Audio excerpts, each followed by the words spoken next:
함께 조용한 기도 드리심으로 7월 둘째 주 오후 예배를 시작하겠습니다. 찬송가 370장 부르겠습니다.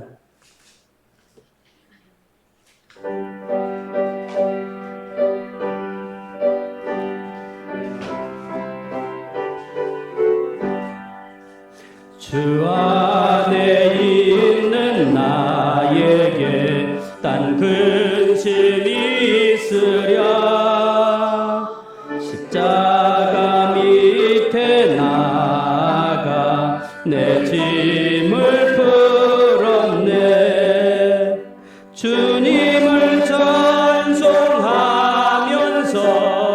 할렐루야 할렐루야. 내 앞길 멀고 험해도 나 주님만 따라가리. 그 두려움이 변하여 내 기도 되었고, 전날의 한숨 변하여 내 노래 되었네. 주님을 찬송하면서 할렐루야 할렐루야. 내 앞길 멀고 험해도 나 주님만 따라가리. 내 주는 자비하셔서 늘 함께 계시고, 내 궁핍함을 아시고 늘 채워주시네. 주님을 찬송하면서 할렐루야 할렐루야. 내 앞길 멀고 험해도 나 주님만 따라가리. 내 주와 맺은 언약은 영불변하시니, 그 나라 가기까지는 늘 보호하시네. 주님을 찬송하면서 할렐루야 할렐루야. 내 앞길 멀고 험해도 나 주님만 따라가리. 아멘. 기도드리겠습니다. 오늘도 저희들을 사랑하여 주셔서 하나님을 예배하는 복된 자리, 복된 시간 허락해 주신 것 감사합니다. 날마다 주님과 동행하는 그 큰 은혜, 저희들 세상의 그 무엇에게도 빼앗기지 않고 하나님께 감사하며 날마다 참된 신앙의 기초 쌓아갈 수 있는 저희들 되게 하여 주옵소서. 세상의 유혹에 흔들릴 때 많고, 주님보다 더 세상을 사랑할 때 많고, 죄악에 둔감해서 주님의 마음을 아프시게 했던 저희들의 허물, 저희들의 죄악, 이 시간 자백하오니 용서하여 주시고, 언제나 주님이 저희들의 전부가 되어지는 삶 살아갈 수 있도록, 저희들의 신앙의 기초를 날마다 쌓아갈 수 있도록 그렇게 도우시고 인도하여 주옵소서. 전 세계 열방을 향하여 저희들 꿈을 가지게 하시고, 아버지 저들을 향해서 증거하는 사명자 되게 하여 주옵소서. 나라와 민족을 위하여 기도를 쉬지 않는 저희들 되게 하여 주시고, 맡겨주신 저희의 교회와 가정과 저희들의 신앙을 위해서도 쉬지 말고 기도하며 하나님의 뜻을 구하기에 부족함이 없는 저희들 되게 하여 주옵소서. 질병의 파도가 아무리 높아도, 무더위와 장마, 저희들의 환경이 아무리 열악해도 하나님께서 저희들을 눈동자같이 지키시며 보호해 주실 줄 믿습니다. 주의 능력의 손 아래 저희들 날마다 거하게 하시고, 주님이 주시는 평강을 누리게 하시며 날마다 주님 안에서 기뻐하는 참된 신앙인의 모습 나타낼 수 있도록 인도하여 주옵소서. 이 시간도 하나님의 말씀으로 저희들 변화되기 원합니다. 말씀 안에 서는, 말씀을 사랑하고 아버지 하나님, 그렇게 더욱더 주님께로 나아가는 저희들의 삶으로 이 시간 주장하여 주시고 온전히 주님만 영광 받으시는 복된 예배의 시간 되게 하여 주옵소서. 예수님의 이름으로 감사하며 기도드리옵나이다. 아멘. 오늘 이 시간 우리에게 주신 하나님의 말씀 요한복음 17장 20절로 23절 신약성경 178면에 있습니다.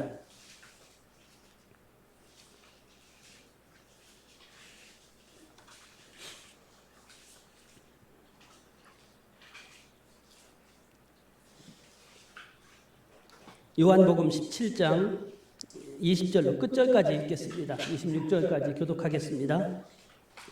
내가 비옵는 것은 이 사람들만 위함이 아니요 또 그들의 말로 말미암아 나를 믿는 사람들도 위함이니 아버지여 주께서 내가 하지 아니하는 것 같이 그들도 다음 날에 그들에게 하사 세상과 하나님께서 나를 보내신 것을 믿게 하옵소서. 내게 주신 영광을 내가 그들에게 주었사오니 이는 우리가 하나가 된 것 같이 그들도 하나가 되게 하려 함이니이다. 곧 내가 그들 안에 있고 아버지께서 내 안에 계셔서 그들로 온전함을 이루어 하나가 되게 하는 아버지께서 나를 보내신 것과 또 나를 사랑하신 같이 그들도 사랑하신 것을 세상으로 알게 하려 함이로소이다. 아버지여, 내게 주신 자도 나 있는 곳에 나와 함께 있어 아버지께서 창세전부터 나를 사랑하심으로 내게 주신 나의 영광을 그들로 보게 하시기를 원하옵나이다. 의로우신 아버지여, 세상의 아버지를 알지 못하여도 나는 아버지를 알았사옵고 그들도 아버지께서 나를 보내신 줄 알았사옵나이다.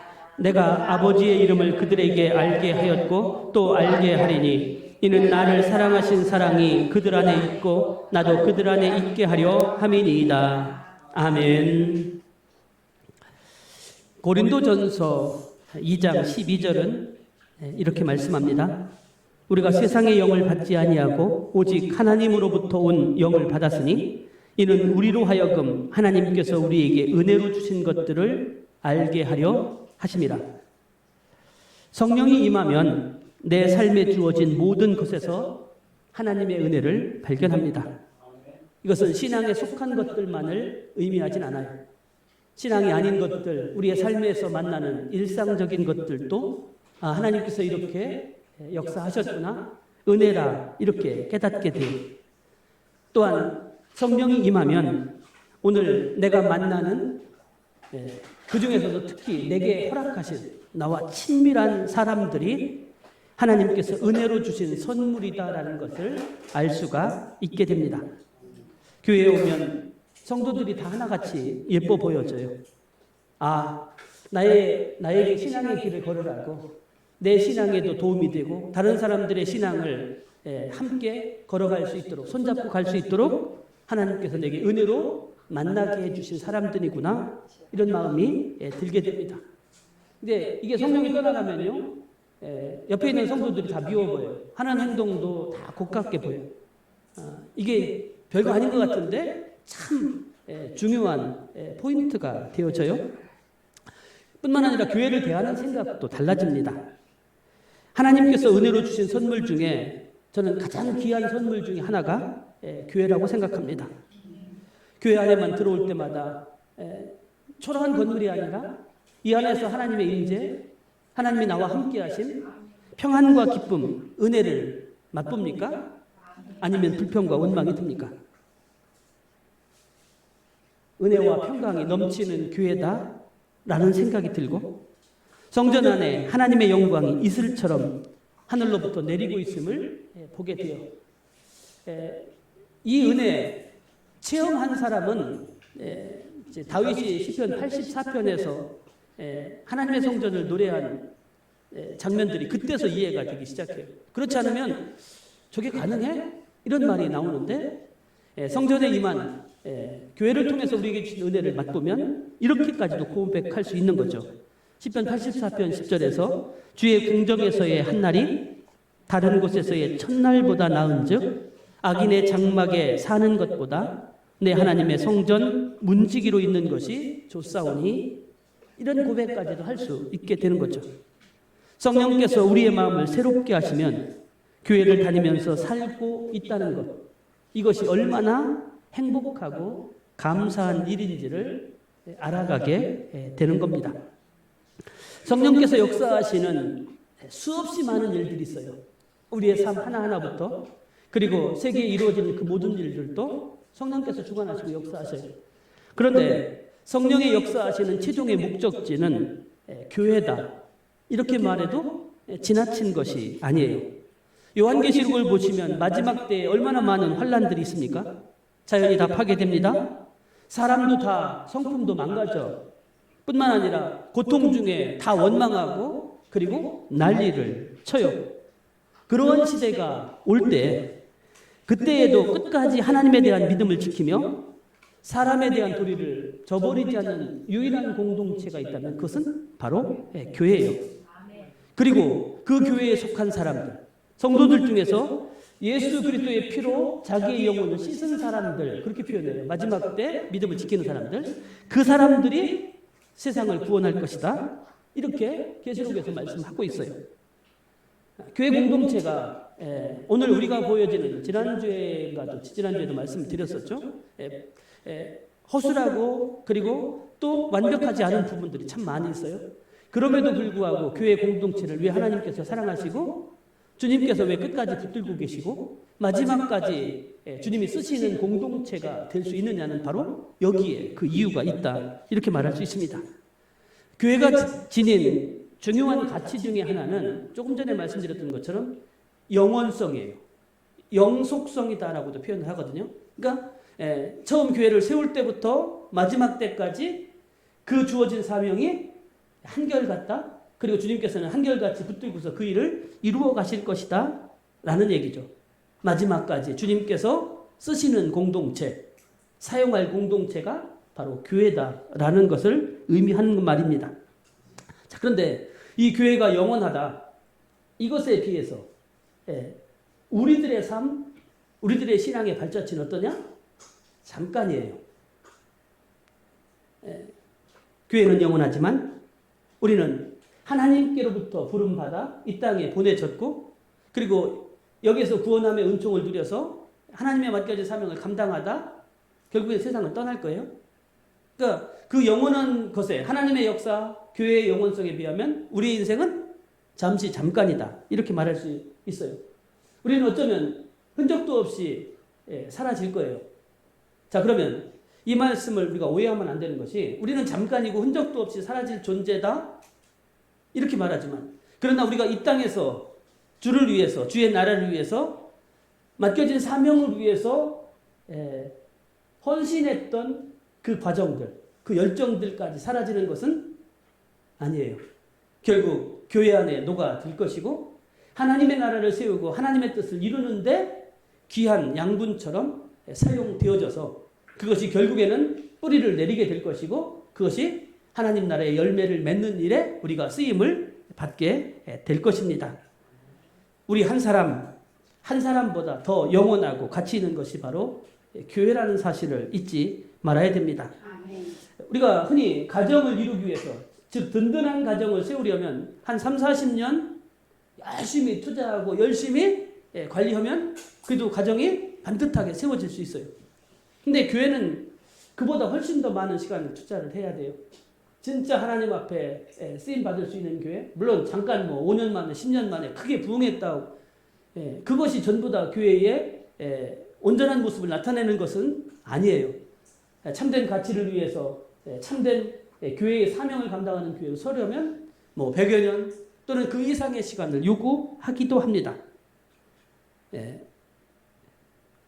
교회가 얼마나 신경을 쓰면서 준비하고 그리고 참 바른 교회의 모습들을 갖추기 위해서 우리가 땀을 흘려야 하는지를 말씀해 주고 있는 것이다, 이렇게 말할 수 있습니다. 흔히 어떤 분들은 그렇게 표현합니다. 교회는 수원지와 같다, 이렇게 말을 해요. 저수지, 댐의 수량이 풍부해야만 그곳을 통해서 각 가정의 물들이 부족함 없이 공급받을 수 있는 것처럼 교회가 은혜가 풍성하고 성령이 충만하고 그리고 교회가 하나님의 뜻과 사명으로 바로 서 있고 든든하게 서 있을 때 그 교회를 통해서 가정과 삶 가운데 하나님의 은혜의 풍성함이 그리고 하나님께서 맡겨진 그 모든 일들을 감당하기에 부족함이 없도록 성도와 가정에게 흘러갈 수 있기 때문이죠. 그렇기 때문에 성령께서 성도들 각 사람을 성령의 충만함으로 이끄시는 이유가 있습니다. 이게 이제 또 교회가 더 중심이라고 제가 말씀드렸어요. 교회가 더 풍성해야 된다고 말씀드렸어요. 그런데 이 교회가 풍성하기 위해서는 또 다른 말로 얘기하면 한 사람 한 사람 성도들이 성령이 충만하고 그리고 풍성해질 때 교회가 풍성해져요. 이것은 비례관계에 있다라고 말할 수 있어요. 근데 그것이 우리가 잊지 말아야 될 것은 한 사람 한 사람만을 위한 한 가정만을 위한 풍성함을 추구하는 것이 아니라 교회를 교회 되게 하고 그리고 공동체를 바로 세우는 일에 우리가 더 힘을 합치고 그 풍성함을 이룬다면 그것은 단지 교회의 풍성함으로 그치는 것이 아니라 다시 교회를 통해서 더 크고 더 복된 모습으로 우리의 삶과 가정 가운데 흘러 들어올 수 있다는 사실을 하나님은 그 교회를 통해서 흐르는 물은 우리의 가정과 개인을 넘어서 전 세계 열방으로까지 흐르게 하시기 원하신다는 것을 잊지 말아야 됩니다. 신약성경 대부분의 말씀들은 하나님께서 사도들을 통해서 교회들에게 주신 말씀 이렇게 볼 수도 있어요. 구약성경도 그 중심 내용이 장차 세워지게 될 교회와 교회를 세우실 예수님에 대한 예언의 말씀들이다 이렇게 말할 수 있어요. 그렇다면 하나님의 구원 계획 속에서 교회가 차지해야 될 위치가 얼마나 크고 얼마나 중요한 것인가 라는 것을 알게 됩니다. 이스라엘 백성이 첫 번째 사명자의 실패자가 되었다면 이제 마지막 사명자로 택함받은 교회는 얼마나 더 중요한 역할을 감당해 왔고 감당해야 할 것인가라는 것들을 우리가 깊이 있게 생각해 보아야 됩니다. 그래서 하나님께서는 우리가 교회를 위해서 헌신하는 그것들을 다 기억하시는 분이에요. 하나하나 잊지 않고 기억하셔서 그 열매를 우리가 헌신의 땀을 흘린 그것들을 잊지 않고 열매로서 우리에게 베풀어 주신다라는 사실들을 우리가 잊지 말아야 됩니다. 그 대표적인 것이 바로 다윗을 우리가 들 수 있어요. 다윗이 성전을 세우고자 하는 그 열심이 특별했다. 성경은 그렇게 기록하고 있어요. 네가 성전을 피를 많이 흘려서 짓지 못할 것이다. 하나님 말씀하셨을 때도 제가 하지 않겠습니다. 그러면 그냥 중단해도 되는 문제를 자신이 모든 재료들 다 준비해서 그러니까 다시 말하면 직접 지어 올리는 것은 자신이 할 수 없지만 그 지을 수 있는 모든 것들을 기초적인 것들을 다 다윗이 준비했어요.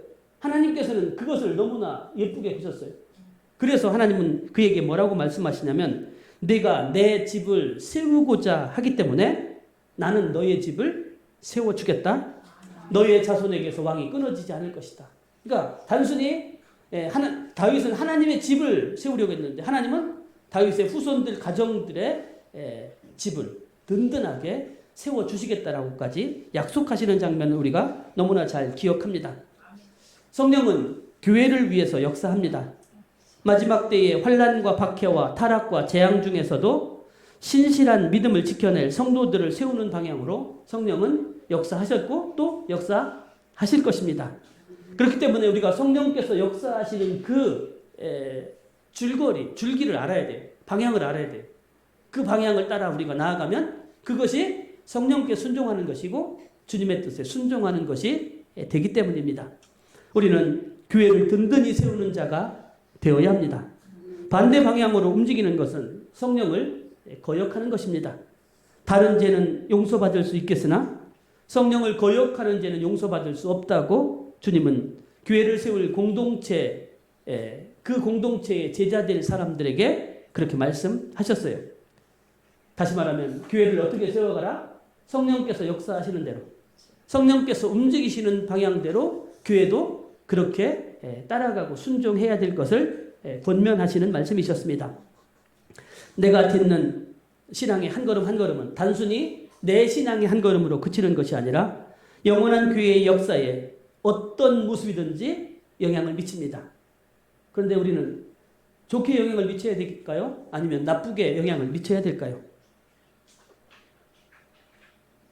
하나님은 우리가 나쁜 방향으로 역사해도 그것을 합력하여 선을 이루는 방향으로 인도하실 거예요. 그런데 중요한 것은 나는 불행하다는 거죠. 내가 나쁜 영향을 끼치면 그 열매, 그 대가는 나와 내 가정에 돌아올 수밖에 없기 때문이에요. 선한 영향력들을 끼치고 긍정적인 영향력들을 끼치는 우리의 신앙의 발걸음이 되도록 해야 하는 거예요. 그러니까 우리가 잘 신앙의 발걸음을 걸어가야 될 이유가 여기에 있습니다. 교회가 지닌 가치 중에 중요한 가치 한 가지, 오늘 말씀의 핵심이 되어지는 가치는 바로 연합입니다. 이 연합은 사람의 힘으로는 이루어질 수 없는 하나됨이기에 교회의 연합은 신비롭고 거룩합니다. 계속해서 우리가 교회론을 살펴보고 있어요. 세 달째. 에클레시아라는 말을 참 많이 들었어요. 부르심을 받은 사람들의 모임이라는 뜻이라고 들었고요. 그리고 영어 성경의 처치라는 단어가, 교회를 뜻하는 단어가 주인을 뜻하는 헬라어 퀴리오스에서 유래했다라고도 제가 몇 번 말씀을 드렸습니다.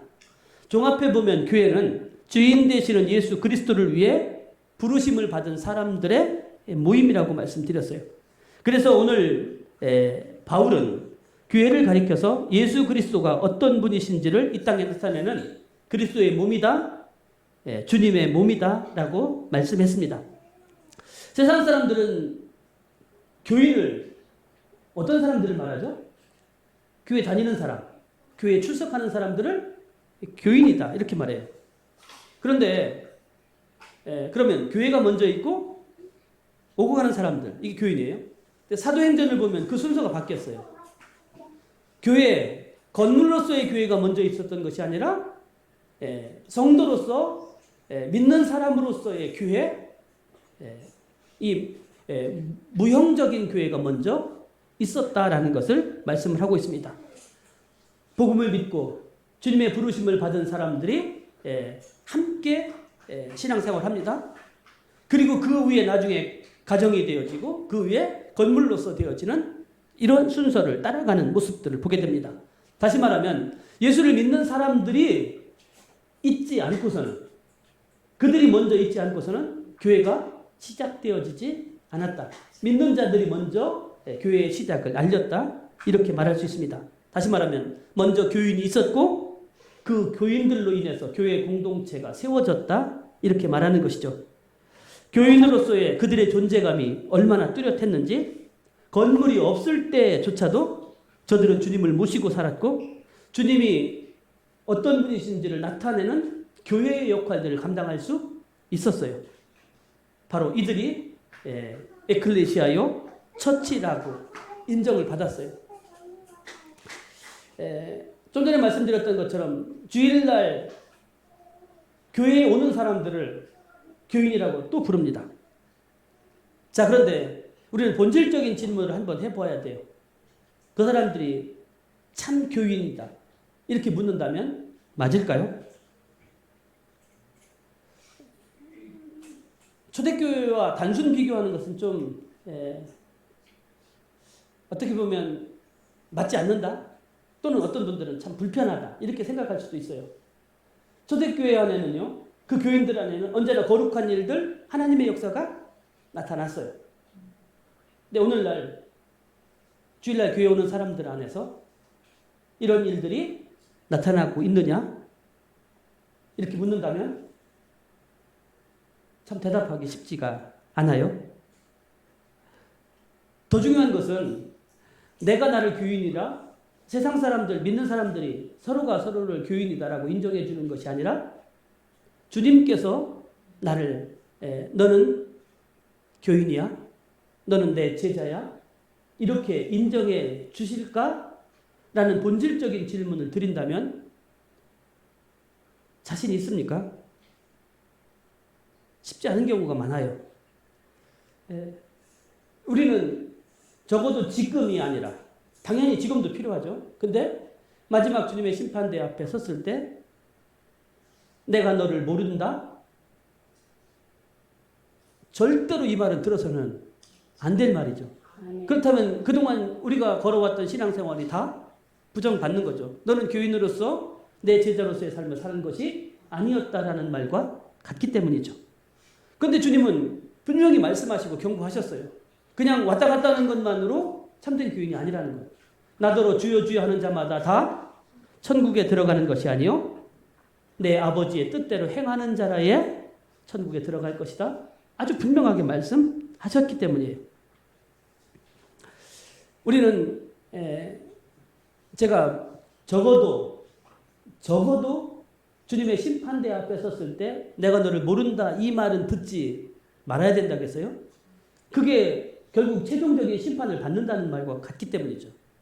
우리는 마지막 때 심판을 받아서도 안 되지만 이 땅을 살아가면서 이 땅의 신앙생활을 하면서도 심판받는 성도의 삶을 살아서는 안 됩니다. 주님께서 여기 있는 자들 중에서 내가 다시 오는 것을 볼 자도 있을 것이다. 승천하시면서 하셨던 말씀이에요. 이 말씀은 당시에 초대교회 성도들은 예수님이 실제 자기들이 살아있을 때 예수님이 재림하실 것이다 라고 믿었었어요. 주님이 재림하실 때 주님을 볼 자도 있을 것이다 이런 의미도 있지만 영으로 재림하셔서 영으로 이 땅에 오실 그 주님을 만나 우리 안에서 하나님 나라를 열어가시는 것을 볼 자도 있을 것이다 라는 그런 의미로도 이해를 하실 수가 있어야 되는데 그렇다면 우리는 이런 질문을 다시 한번 우리 스스로에게 던져야 돼요. 나는 예수를 왜 믿는가? 흔히 죽어서 천국 가기 위해서 예수를 믿는 것이라면 그게 다라면 저는 일찍 목사가 되고 일찍부터 신앙생활한 게 억울하다는 생각이 들 거예요. 세상 사람들 그렇게 생각하는 사람도 의외로 많아요. 왜? 마지막 때 예수만 저 믿습니다 하고 천국 가면 되니까. 그게 목적이라면. 우리를 구원하신 목적이라면. 제가 늘 말씀드리는 것처럼 우리를 택하여 구원하신 목적은 그거는 하나일 뿐이에요. 구원하신 목적 중에.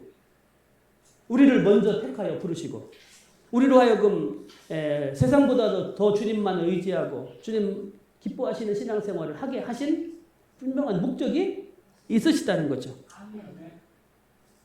살아있는 동안에 생명 있는 동안에죠. 그리고 이왕이면 더 젊을 때. 왜요? 한 해 한 해 달라지죠. 몸이.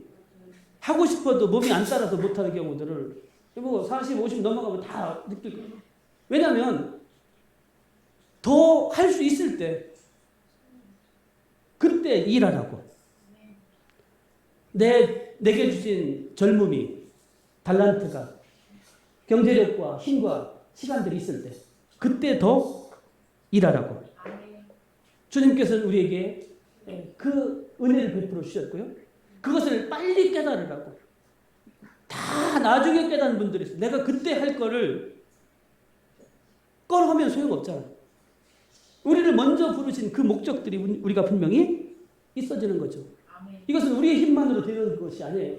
주님 안에 거할 때, 주님과 하나 되고 연합되어질 때. 오늘 핵심의 주제는 요한복음 17장은 하나 되는 거예요. 하나님이 주님과 하나 되었던 것처럼, 예수님이 제자들과 하나 되어서 그 일을 이루었던 것처럼, 이후에 등장하는 제자의 제자들도 마찬가지예요. 제자의 제자들도 누가 먼저? 우리가 하나님과 하나 되는 것. 우리가 주님과 하나 되어지는 것. 근데 그것만 가지고 되는 거죠. 이렇게 하나 되어지는 것. 이것이 있을 때 우리 혼자 할 수 없는 그 일들을 연합하면 할 수 있는 것들이 있어지는 거거든요. 그렇지 않다면 교회 공동체를 이룰 이유가 없어요. 그냥 교회도 없이 무교회주의자들처럼 각각 가정에서 혼자 나름대로 해야 돼요. 근데 혼자 할 수 있는 것이 있고 같이 할 수 있는 것들이 있는 거죠. 이 일들을 이루기 위해서 하나님은 연합하라고, 연합해서 그 일을 하라고 말씀하고 계시는 거죠. 세상의 것들도 심지 않고 얻어지지 않습니다. 하나님의 역사도 마찬가지예요. 우리가 주를 위해서 힘쓰지 않고, 주를 위해서 달려가지 않고, 주를 위해서 심지 않고 열매를 거둘 수가 없습니다. 내 신앙이 더 자라기를, 하나 되는 것에 내가 더 헌신하지 않고 몸부림치지 않고는 그 일이 그냥 이루어지지 않아요. 절대로. 설사 그렇게 이루어지는 일이 있다 할지라도 그것은 결국 허물어질 것들이고 그것이 은혜와 복이 되어지는 것은 아니에요. 바울은 당시에 안이하게 그냥 신앙생활 하면서 그냥 그것으로 만족하는 사람들에게 갈라디아서 5장 6절에서 이렇게 말씀합니다. 우리가 믿음이 있어야 되는데 그 믿음은 단순히 나와 하나님과의 관계, 주님과의 관계 속에서만이 아니라 공동체로서 사랑으로서 역사하는 믿음이 있어야만 진정한 소망이 이루어지고 주의 나라를 세워갈 수 있다라고 권면하고 있어요. 사도 야고보도 말하기를 행함이 없는 믿음이 어찌 믿음이리요? 이런 사람은 무엇이든지 주께 얻기를 생각하지 말라고 했습니다. 신학자 불트만이라는 분이 있어요. 그분이 뭐라고 얘기했냐면 이 지상에서 사는 동안에 주님의 손을 굳게 붙들지 않은 자들은 지상에서 천상으로의 여정을 시작할 때에도 그를 위해 내미는 주님의 손을 분간할 수가 없을 것이다. 사람은 그때에도 그가 늘 붙들고 있던 것에 이끌릴 수밖에 없다. 라고 말했습니다. 어쩌면 우리는 두 손을 반가워할지도 몰라요. 주님께 이렇게 하는 것보다는 주님께 세상에. 근데 중요한 것은 내가 어디에 더 익숙해졌느냐에 따라서 마지막에도 거기에 따라가게 돼 있어요. 평상시에 주님의 손을 붙잡는 것을 게을리하던 사람이 마지막 때 주님의 손을 붙잡는 게 그게 보이기나 하겠습니까? 그렇다면 우리의 신앙생활, 우리가 연합으로 함께 교회 생활하는 것들에 대해서도 생각해 보아야 돼요. 눈에 보이는 것, 그 교회의 일원이 되는 것에만 머물러 있는 사람들이 있어요. 그냥 출석하고 가고. 우리 공동체구나? 이것은 함께 연합해서 어떤 일들을 하지 않는다는 얘기죠. 거기에 머물러 있어서는 안 된다는 얘기예요. 눈에 보이지 않는 교회, 주님의 몸을 이루는 건강한 지체의 일원이 되기까지 앞으로 나아가는 우리의 발걸음을 멈춰서는 안 된다는 말입니다. 아까도 말씀드렸습니다. 눈에 보이는 교회가 세워지기 전에 먼저 눈에 보이지 않는 교회, 즉 성도들이 예수님과 연합하고 예수님을 중심으로 성도들이 연합하는 영적인 연합을 이루는 일이 먼저 이루어졌습니다. 이렇게 연합할 때 예수님께 속한 것들이 교회에 그리고 공동체에 흘러 들어갔습니다. 하나님께 속한 능력과 사랑이 교회와 성도들을 향해서 나타나기 시작했습니다. 그런 다음에 눈에 보이는 교회들이 유형의 교회들이 세워지기 시작했습니다. 언제나 교회를 새롭게 하고 능력 있는 교회가 되는 것은 건물을 깨끗하게 하고 그것을 새롭게 하는 것에서부터 출발하는 것이 아니라 교회 안에 성도들이 변하고 새롭게 되어지는 것에서부터 시작되어진다는 사실을 잊지 말아야 됩니다. 아멘. 그렇기 때문에 우리는 외형의 교회의 일원이 되는 것에 머물지 말고 우리가 다 예수 그리스도와 먼저 연합을 이루고 아멘. 또한 예수 그리스도를 중심으로 우리의 연합이 있어져야 돼요. 우리끼리의 연합, 예수님이 빠진 연합은 세상의 친교단체와 다름이 없어요. 참된 교회는 예수님과 연합, 예수님을 중심으로 한 성도들의 연합이 이루어져야 하는 겁니다. 아멘. 오늘 본문 17장 20절로 23절에 예수님의 마지막 기도가 여기에 집중되어져 있다는 것을 보게 됩니다. 내가 비옵는 것은 이 사람들만 위함이 아니요 또 그들의 말로 말미암아 나를 믿는 사람들도 위함이니 제자들만이 아니라 제자들의 제자들 온 세상 나중에 믿게 될 사람들까지도 위함이다. 자, 그런데 그들을 위해서 주님이 뭐라고 기도하시느냐? 아버지여, 아버지께서 내 안에 내가 아버지 안에 있는 것 같이 그들도 다 하나가 되어 우리 안에 있게 하사 세상으로 아버지께서 나를 보내신 것을 믿게 하옵소서. 곧 내가 그들 안에 있고 아버지께서 내 안에 계시어 그들로 온전함을 이루어 하나가 되게 하려 함은 아버지께서 나를 보내신 것과 또 나를 사랑하심 같이 그들도 사랑하신 것을 세상으로 알게 하려 함이로소이다 말씀하셨어요. 하나님과 하나됨을 이룬 예수님 당신을 통해 하나님께서 당신의 사랑과 능력을 나타내셨던 것처럼 교회도 성도들이 예수님과 하나됨을 이루고 각 성도가 주님의 몸을 이루는 건강한 지체들로 영적인 연합을 이루어 이 세상에 하나님의 사랑과 능력을 나타내는 공동체가 되기를 주님께서는 원하셨고 그렇게 되라고 기도하셨습니다. 예수님께서 제자들과 그의 제자들 이 땅의 모든 믿는 사람들을 위한 기도의 내용을 보시면 주일날 교회 한 번 왔다 가는 것 그 정도의 신앙인이 되라는 것이 아니었어요.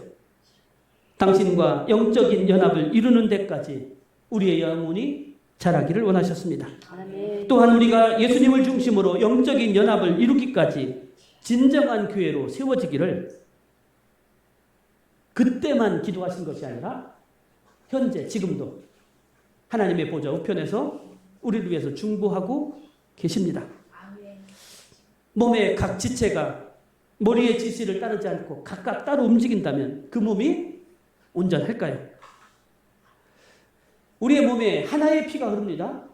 여러 사람의 피가 흐른다면 우리의 몸이 온전할 수 있을까요? 또 각 지체들이 나는 이 몸에 붙어있기 싫어. 그냥 붙어만 있을래? 이런다면 그 몸이 온전한 몸이라고 할 수 있을까요? 그렇지 않다는 거죠. 자, 그런데 이렇게 존재하는 단체들 참 많아요. 세상의 기관들, 세상의 단체들은 이렇게라도 존재해요. 그냥 붙어 있으면 자기가 이익이 되어지고 붙어 있는 것만으로 자기 존재감을 나타내기 위해서 필요 없는데도 그냥 편의상 숫자를 늘리기 위해서 그렇게 표현하고 그렇게 하고 있기도 해요. 이해타산만 맞는다면, 공동의 이익만 보장된다면 그냥 필요 없는데도 그냥 붙어 있어요. 심지어 부부까지도 그렇게 사는 사람들도 의외로 많다고 하더라고요. 자식에게, 세상 사람들에게 손가락질을 당하지 않고 괜찮은 것처럼 보이기 위해서 무늬만 부부 같지 않은 부부로 살아가는 사람도 꽤 많아요. 세상의 단체는 그럴 수 있다는 거예요. 얼마든지. 또 그러고 있고. 그러나 교회만은 절대로 그래서는 안 됩니다. 그리고 그렇게 유지되어 있는 교회 필요 없어요. 하나님께서 그 교회를 내 교회라고 말씀하시지 않으실 것이기 때문이에요. 교회는 성도들이 예수 그리스도의 신부가 되어 신랑 되신 주님과 연합을 이루며 그 안에서 주님이 주신 은혜와 평강을 날마다 함께 맛보며 기뻐하며 즐거워하고 그 사랑을, 그 은혜를 함께 나누는 공동체. 그리고 맡겨진 주님의 사명을 위해서 함께 연합해서 힘을 모아서 그 일들을 이루어가는 공동체 되는 것을 주님께서 원하신다는 거죠. 이 신앙의 여정을 결코 교회는 포기해서는 안 되고 그리고 이 여정이 중단되어진 교회가 되어서는 안 됩니다.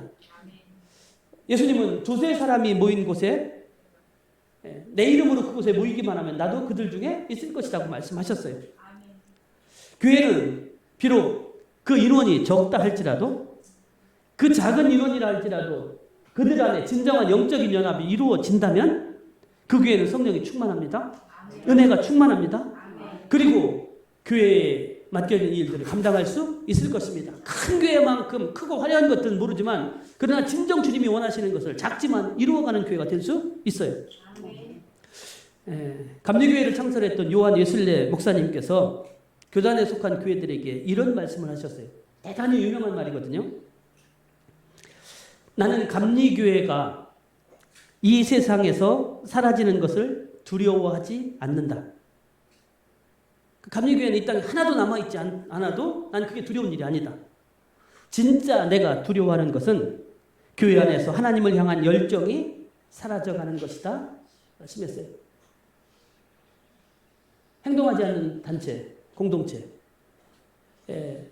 그 공동체의 사명을 잃어버린, 열정과 사명을 잃어버린 공동체나 교회는 의미가 없다는 거죠. 교회도 무늬만, 건물만, 사람들의 숫자만 채워지는 그 교회가 참다운 교회일 수 없다는 거예요. 저도 새벽마다 기도할 때 우리 교회 교인들 많았으면 좋겠습니다. 막 그냥 누구 말 맞다 뭉텅이로 와도 좋겠다고 하는데 그렇게 기도하지 않아요. 필요 없다는 것이 아니라 그렇게 오지 말라는 의미가 아니에요. 잘 준비된 사람 한두 명이라도, 잘 준비된 가정 한두 가정이라도, 신실한 성도나 가정, 적지만 그런 분들을 보내달라고 기도합니다. 1년에 설사 그런 사람, 그런 가정이 한둘만 된다 할지라도 주님의 교회를 충분히 세워가고 역동적으로 변화시키는 교회가 되어질 수가 있기 때문이에요. 많은 사람들이 교회를 보면서 참 걱정을 많이 해요. 우리 교회를 보면서 걱정하는 교인들이 이 안에 있을지도 모릅니다. 근데 우리가 반드시 기억해야 될 것이 있어요. 그것은 뭐냐면 교회를 걱정하는 것보다 설사 더 걱정해야 될 것은 나와 내 가정이에요. 왜 그런지 아세요? 교회는 주님의 교회고요. 그리고 그 교회 안에 한두 사람, 한두 가정만 열정적으로 불타 있으면 그 교회는 꺼지지 않아요. 왜? 하나님께서 그를 통해서 역사하시고 역동적으로 변화시킬 수 있기 때문에. 아멘. 그런데 나는, 내 가정은요? 생각해 보신 적 있습니까? 내가 열정이 끊어진다면, 식어진다면 나의 신앙생활은 어떻고 내 가정은 어떨까? 한번 이렇게 책임감 있게 생각해 보신 적 있으신가요? 물론 당연히 우리가 교회 안에서 내가 내 교회를 꺼트리지 않고 역동적으로 변화시킬 수 있는 불쏘시개가 되겠다라는 마음을 우리는 다 가져야 돼요. 한두 사람만 있으면 되니까 나는 안 해도 되겠지, 이게 아니지만요. 근데 중요한 것은 그래도 교회는 그렇게 할 수 있는 사람들이 있어요. 하지만 정작 내 가정은 어떠냐고, 나는 어떠냐고. 한 명만 다니는 분 있어요?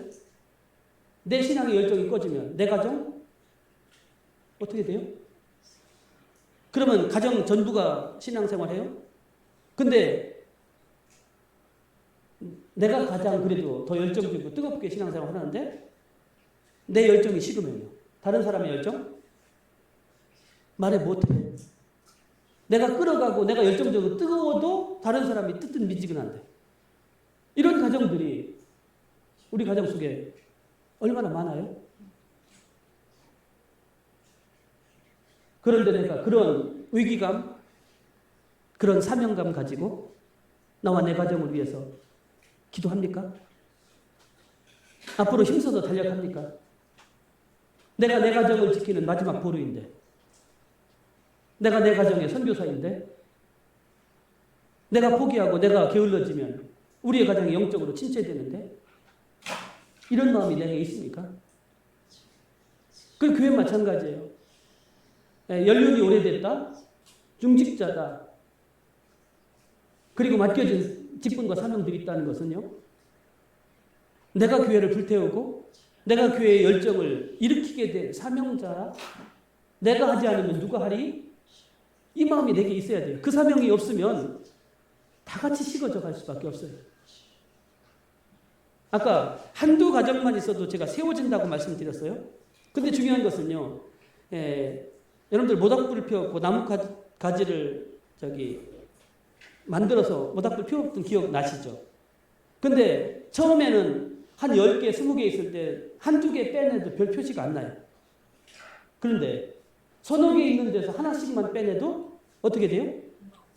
그 표시가 확 줄어드는 게 보이잖아요. 혹시 지금 내가 교회를 위해서 불태워야 될 내 신앙의 열정과 사명감들을 내가 빠짐으로써 그 식어져가는 교회 모습들이 확확 보여지는 것은 아닌지.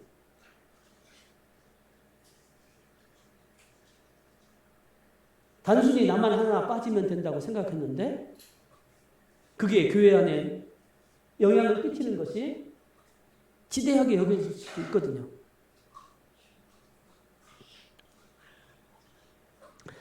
최초의 교회인 예루살렘 교회가 어떻게 영적인 연합을 이루었습니까? 사도행전 2장 42절에 그 비결이 나옵니다. 그들이 사도의 가르침을 받아 서로 교제하고 떡을 떼며 오로지 기도하기를 힘썼다라고 기록합니다. 공동체의 구성원들이 먼저 사도의 가르침을 받아들였습니다. 말씀이 교회를 이루고 성도를 온전하게 하는 가장 중요한 시작임의 원천이 되어집니다. 영적인 연합의 원리가 있어요. 그러니까 든든하고 흔들리지 않는 영적인 연합의 원리. 그것은 같은 믿음이어야 돼요. 같은 진리를 배우고 익혀야 돼요. 같은 목적을 추구할 때 그때 진정한 연합을 이룰 수 있어요. 그냥 형식적으로 그냥 사람들만 많이 모여 있는 게 아니라 하나됨의 원리는 같은 진리, 같은 믿음, 같은 목적을 추구할 때 이루어지고 그리고 그 안에서 진정한 교제가 나타나기 시작합니다. 아멘. 그리고 그것이 영원하고 더 오래되고 든든하게 서기 위해서는 함께 기도해야 합니다. 아멘. 오늘 사도행전 초대교회의 참 부흥하고 영적인 연합을 기른 그 이유를 설명했다고 말씀드렸죠. 그들이 사도의 가르침을 받아 가르침을 받는 것, 말씀 진리를 추구하는 것, 그 다음에 서로 교제하고 떡을 떼며 그리고 더 뭐 했다고요? 오로지 기도하기를 힘썼다. 이게 원리예요. 영적인 연합이 계속되기 원한다면, 더 든든하고 끈끈한 관계를 유지하기 원한다면 함께 기도해야 됩니다. 아멘. 사랑하는 성도 여러분, 진리의 말씀을 사모하시기 바랍니다. 아멘. 그 말씀이 우리를 흔들림 없는, 변함없는 참된 신앙의 길을 걸어가게 할 것입니다. 아멘. 그리고 또한 목회자의 목회 지도를 받아들이실 수 있길 바랍니다. 아멘. 영적으로 하나님의 말씀 안에서 교훈하는 것을 들을 수 있는 귀가 열려야만 내 부족한 것들이 깨어지기 시작하고 그릇된 길에서 돌아설 수 있습니다. 아멘. 기도해야 됩니다. 아멘. 우리의 힘과 노력으로, 우리의 힘으로 가능한 것들이 아니에요. 주여. 우리가 할 수 없는 것들을 기도할 때 하나님께서는 반드시 주여. 선한 길로 이루어 주시기 때문입니다. 아멘. 또한 서로의 떡을 떼는 교제가 우리 안에 있어져야 됩니다. 아멘. 떡을 떼는 이 일들을 하지 않고 따로따로 하면 할 수 없는 것들이 너무 많고요. 그리고 또한 그 열기도 금방 식어질 수밖에 없다는 사실들을 오늘도 우리가 기억하면서 연합이 계속되어지고 더 든든하며 더 큰 사명을 감당할 수 있는 존재가 되려면 이 모든 것들이 함께 있어져야 함을 기억해야 됩니다.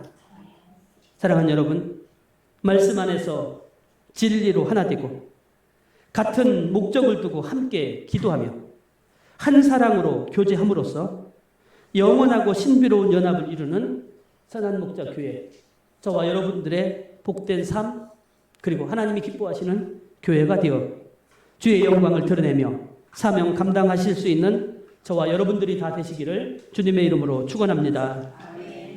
하나님 감사합니다. 저희들을 사랑하여 주셔서 일찍 예수를 나의 주로 고백하며 영원한 하나님 나라를 소유하게 하신 것 감사합니다. 아멘. 하나님, 이제 우리가 죽어 천국에 가는 것 그것으로 만족하며 그냥 내 신앙 이렇게 유지만 하려고 하는 연약하고 어리석은 믿음의 사람들이 아니라 이 땅에 저희들을 먼저 택하여 부르셔서 오늘 이곳에 함께 한 교회를 섬기며 나아갈 수 있게 하신 것, 여기에 분명한 하나님의 뜻과 섭리가 있음을 깨닫고 지금 내가 여기에서 할 수 있는 일들을 함께 힘을 모아 함께 교제하며 함께 기도하며 함께 말씀으로 한 목적을 찾아 그 일들을 이루어가는 참다운 영적인 연합을 이루어갈 수 있는 저희들 되게 하여 주옵소서. 아멘. 내가 깨어있지 않고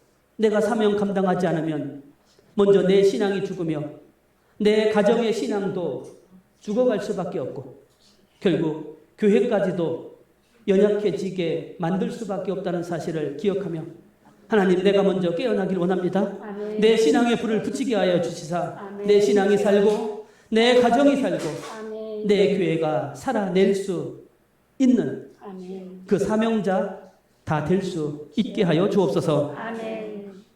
저희들에게 새로운 한 주간을 주심을 감사합니다. 이 한 주간 살 때에 무더위와 장마로부터 질병으로부터 저희들의 안전을 지켜주시고 건강도 지켜주시고 무엇보다도 믿음의 길 걸어가기에 부족함이 없도록 주님의 마음, 주님의 평강을 저희들에게 허락하여 주셔서 주님 뜻대로 살아가며 주님이 기뻐하시는 그러한 삶, 승리의 삶 살아갈 수 있게 하여 주옵소서. 아멘. 예수님의 이름으로 감사하며 기도드리옵나이다. 아멘. 오늘 헌신하며 수고하신 분들 감사를 드립니다. 또한 주보 통해서 광고 내용들을 참고해 주시고 함께 중보로 기도해 주시기 바랍니다. 다 함께 찬송가 430장 부르시고 축도함으로 예배 마치겠습니다.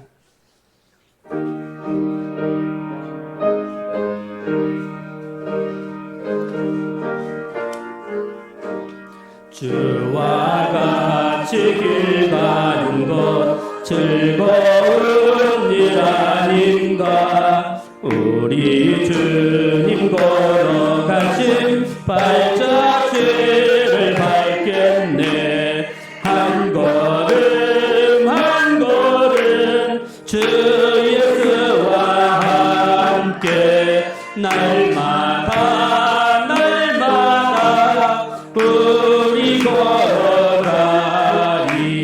어린아이 같은 우리 미련하고 약하나 주의 손에 이끌리어 생명 길로 가겠네. 한 걸음 한 걸음 주 예수와 함께 날마다 날마다 우리 걸어가리. 꽃이 피는 들판이나 험한 골짜기라도 주가 인도하는 대로 주와 같이 가겠네. 한 걸음 한 걸음 주 예수와 함께 날마다 날마다 우리 걸어가리. 옛 선지자의 녹같이 우리들도 전국에 들려 올라갈 때까지 주와 같이 걷겠네. 한 걸음 한 걸음 주 예수와 함께 날마다 날마다 우리 걸어가리. 아멘.